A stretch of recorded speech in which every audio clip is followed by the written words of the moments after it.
AshontiMonāi. Welcome back to my YouTube channel. Please make sure you hit the thumbs up, turn your post notification bells on, subscribe so that every time I post, you be the first to get it, and also comment. Leave me comments at the bottom.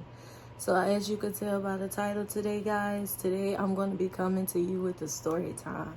Yes, that's correct. Today's story time is going to be where I came across some sex traffickers. So let's get straight into this video. So I'm gonna say around about 2019, I was staying in this particular area. I can't say where, but it was quiet. We didn't have loud neighbors, nothing like that. So I would go outside every day in the front yard and work out. And my mom, she did not like that because she would always say, look, go in the back of the house, work out. You know, you don't need to be working out in the front of the yard.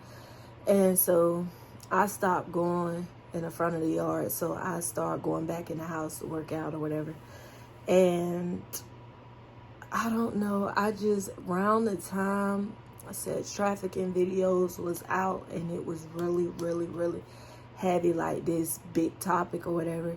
And me, because I didn't have any knowledge of it, I would look at videos on YouTube or whatever, and I also started researching it on the internet.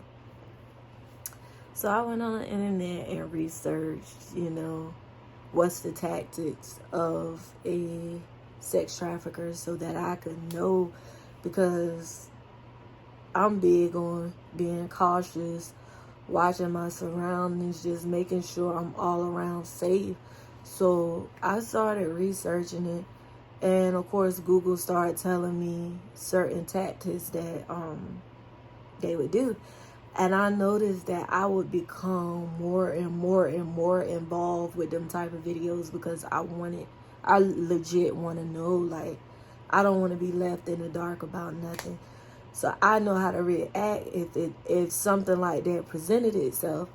So I kept looking at the videos, and the videos told me that one of their tactics is, like, they'll come around, they'll pretend they're on the phone, they'll pretend like they doing something just so that you won't really pay attention to them. You'll think it's normal. You won't pay attention to them, and as soon as you take your eyes off of them, that's when they try to, you know, take you. But I was reading that, and my mom ended up needing something out of her car, so she told me to go to her car and get it. So I grabbed my phone, I went outside, I went to the car like normal, like I do on the daily. Went outside to the car, and when I got in the, no, before I got in the car, when I was coming around the house to go to the car, I noticed this truck pulling up. And it was a small beat up white truck with tinted windows. You can't really see inside the truck.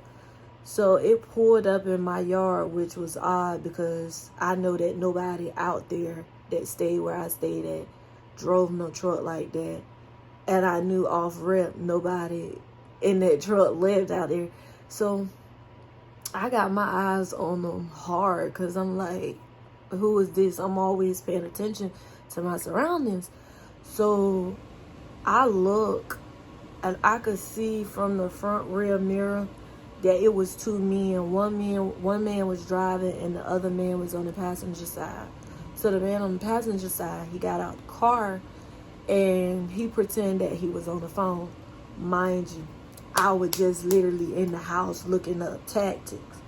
And so he did, when I saw him do exactly what I read, I was in shock. Like, I just paused, got shocked. Like, are you serious? Is this really happening right now? Like, I wanted to know about it, and boom, I'm at the forefront of it right now. Like, so he gets out, sent out here on the phone, goes in my neighbor yard and bend down to pretend like he picking up something off the ground as if I'm dumb. When I see him do that, I hurry up, rushed in the truck because I couldn't make it back to the house because where he was at, like if I would have tried to go back to the house, he could have got me. So I jumped in the car, locked the door, and instantly I'm panicking now because I'm like, come on, Shotzi.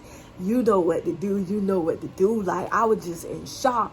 So when I stopped being in shock, that's when I called my mom on the phone. I told my mom, I said, Mom, it's some sex traffickers out here. Like, my mom had just got out of the shower. She didn't have no clothes on. So she didn't care. She threw a robe on and ran outside quickly. Like, so before she came out, I'm in a car. I see him looking up at me because now he's mad that I done got in the car and I done figured him out and spotted him out. So he's staring. So then he jumped back in the truck, and him and the guy that was driving was staring at me. And then when my mom came out to come get me, they immediately left. But before they left, they drove all the way into the back of my house and the back of my neighbor's house, I guess, to kind of like spot it out and see what it looked like. And then they drove out. That moment was a lot for me because I'm like, wow, God, I literally just researched this and boom, I've been put in a situation literally just walking out of the front of my house. Mind you, that never happened before.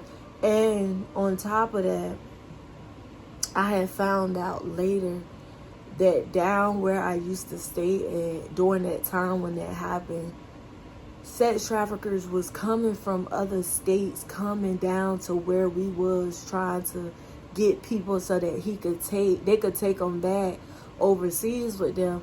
And so it just made me think that while I would like go outside and run, or I would work out in my front yard, that they had to been watching me prior, because it's just ironic that you would see me come outside, go to the car, and here y'all go pulling up, like, and I was just like, oh no. And I knew that it was not any of my neighbors, because once they got caught, they left. Even if they didn't leave, I already knew that they did not stay out there. So it's just crazy that they thought I was going to be a person that they was going to snatch up and take. Like, I'm not even going to cap.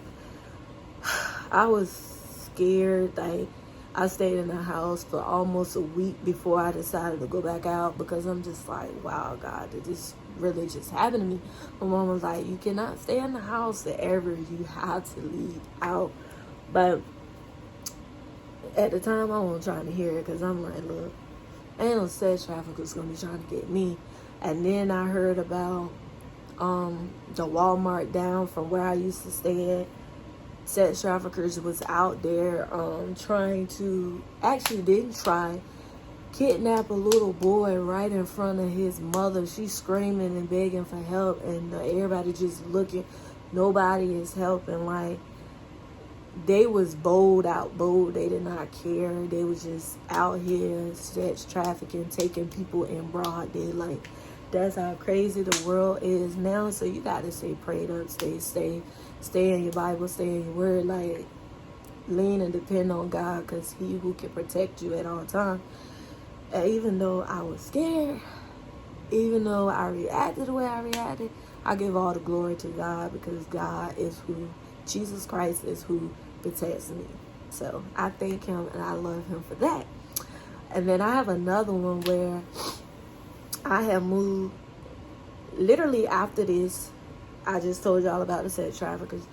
I moved to Newport News, Virginia, and I moved there around 2020. Coronavirus had just came out heavy, and when I moved up there, everything was literally closed. Like, I mean, we stayed down the street from everything, and we couldn't go to nothing because everything was literally closed down due to COVID.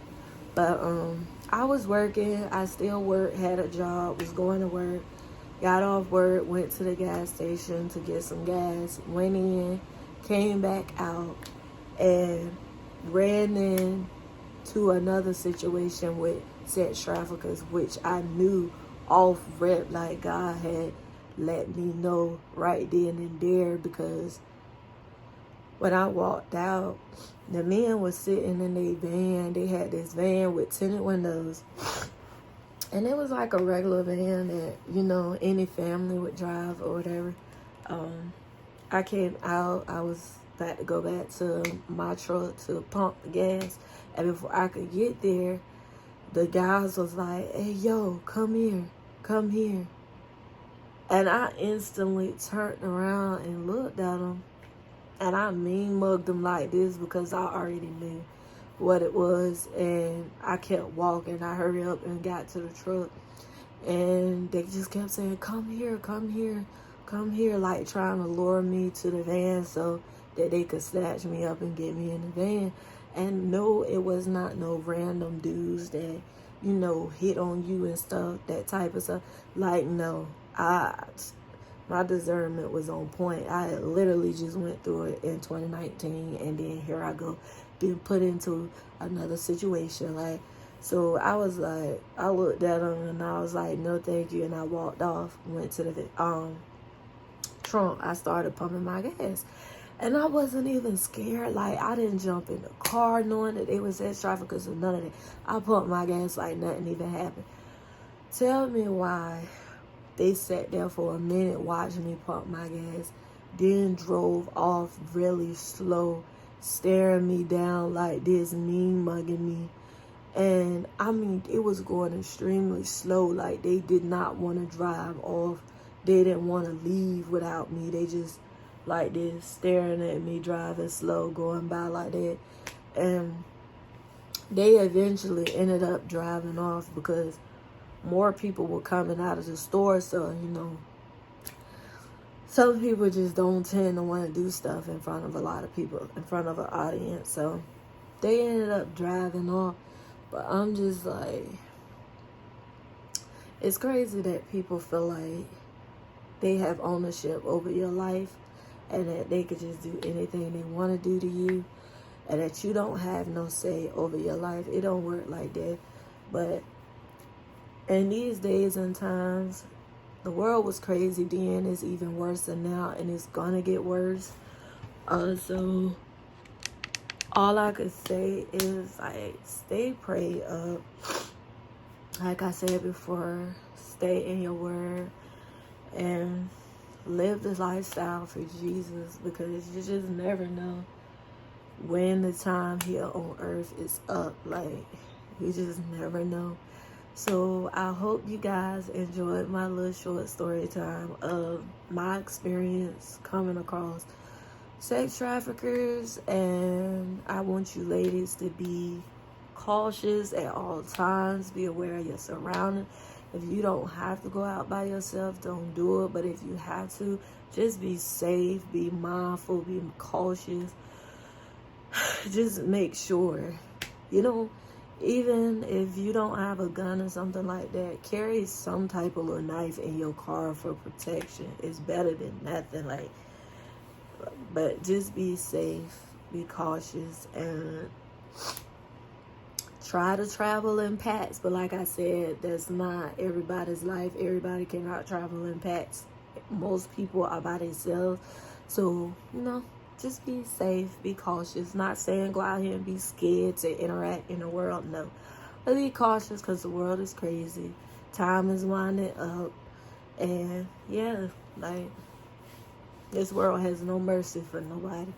So the only mercy we can have is from Jesus Christ. He give us all the mercy, grace. You know, he's the big protector. He's who I lean and depend on. So that's who you need to lean and depend on. And yeah, so I hope you guys enjoyed this video. Stay tuned for the next video. Make sure you subscribe. Make sure you put your thumbs up. Turn your post notification bell on so that every time I post, you be the first to get it. And if you love me, stick around. I appreciate you. I love you all. And I'm going to continue to be consistent. And yeah, bye guys.